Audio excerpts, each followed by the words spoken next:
I was thinking during your lecture that this all sounds great if people have the right intentions. But there are also a lot of people in this world who don't have good intentions. What are your thoughts on that? It is exactly, those are one of the design challenges. So how can you create something that is ownerless and keep it ownerless? Yeah. And what we are seeing is that we are asking questions that in the days of today are seldomly asked. And that we are seeing parts of the world where people are not looking. And then the great thing is that if you meet people who have different studies, then the people who study history, you say, yeah, well, in the world of today, we don't have that anymore. But in the early days, we had it, and you can learn from that. Or, as I use some examples of biomimicry, the people who are studying that are saying, okay, but we have 20,000 alternatives. But it is exploration. We are going past. We really do not know where to go. And I think that's also a challenge if you work with technology, that if it comes in the hands of the wrong person, then it can be very, that's also the problem, I think, with surveillance. Yeah. If the wrong people are watching, and then they will exploit people. Exactly. Yeah. Because what we do predominantly, or what we see happening now is predominantly, is, okay, how can we use this new technology to make money or to gain power? Yeah. And we don't know what the answer is. We just are very sure that we do not like that answer. I work in the energy industry for a grid company. And what we see is that by the example of the self-driving car, we will be able to automate basic need to the fullest. That means that if we do not come up with different narratives, there will be owners on the world of transportation. And those owners could decide if you get transported or not. So you could also have owners of energy. And for me, that is the feeling as if there are owners of oxygen that give me a chip in my neck and decide if I can breathe or not. And as soon as I make it in that way, I immediately have the feeling, okay, we have to rethink the system. The example I used at the beginning was actually an exercise we did at the company where we saw companies like Uber, who have those end visions, they call it. They want to be the utility of transportation. And they are preparing for self-driving cars. And as an energy entity, we are all very aware that those have energy bellies. So they would drive around and they would give another solution, a kind of driving energy grid you get then. The problem that we have with Uber is that in 2016 and in 2017 overnight, they lowered the wages of the people who drive for them with 30 or 40% because they could. So what happens if you have these kind of commercial entities that decide on energy? And we came with the question, can we create ecosystems that are so cheap that no company can compete? We needed to find this question that they weren't asking. And we thought, okay, if you make it free, like oxygen, they do not care. And then by playing around, we thought, okay, but if we make it more crazy, we generate basic income. And that's how we came to the crazy narratives. So it is basically creating answers, or actually the answers aren't that important. It is the finding of questions that gives you new fields to research.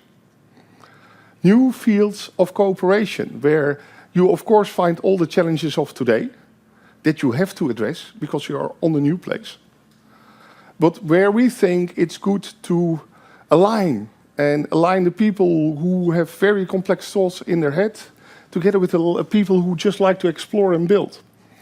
And that is, for example, what we do on hackathons, but what we will be doing in 2019 and 2020 with the 4 technical universities of the Netherlands. But I can tell you now, those engineering guys need help. Yeah. So this is one of the reasons why we are taping this session, because from social sciences, they need help. Because it's not technology. What is important is the human story. Yeah, what I like very much, if you go on YouTube, von Kurzgesagt, they tell we do not get what addiction is. They said we had those tests in the 70s where we had rats, we put them in cages, we gave them water and water with cocaine, and all the rats drank water with cocaine and died. And we said, aha, now we know what addiction is.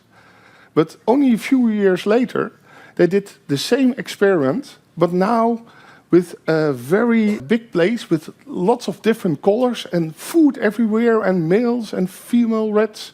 And they were having the best time of their life. And all of the rats went to the water and none of them went to the water with cocaine because they wanted to get back. And this means there is a room for rethinking. And then in the movie they say, what a pity we cannot do this with humans. And then they say, oh no, we did. It was called the Vietnam War. Because the army was experimenting with drugs, giving them to soldiers. We're of course in a terrible situation. But as the war ended, they returned home. And there was not a massive swarm of people who were addicted, because they came back to their families. And that did something to them. And then the movie continues, well, actually this is logical, because if you now get operated, you get things that are 100 times as strong as heroin, and people do not get addicted. So what is addiction? It is basically numbing down your unhappiness. And you can do that with drugs, but you can also do that with watching Netflix for a whole weekend. And with the one thing we have a judgment about, the other thing we do, but it's numbing down. And it is, of course, not that strange, because we live in a very strange world. If you like to enjoy silence for an hour, for all the startups of the world, this means that they had a sales opportunity of 1 hour that they miss. Until there's one startup that will break this. Because in the commercial world, in the economy of growth, what they try to solve is the problem of happy people. Happy people don't buy products, so they're bad for the economy. But what if the people get more insecure with marketing or with neuromarketing? Then, of course, they become restless and they start buying stuff. And this stuff will not help them to get happy until they get very unhappy and they need numbing down. And the movie concludes with a statement that how strange it actually is that people are living in bigger and bigger houses with more and more stuff, getting lonelier and lonelier. And if you talk about, okay, what is the social story we want to infuse to the engineers, is that it is nice that they can use blockchain and AI to build the infrastructure. But what we have to redesign from a social perspective is how we can create ecosystems where people are being seen, heard, and understood.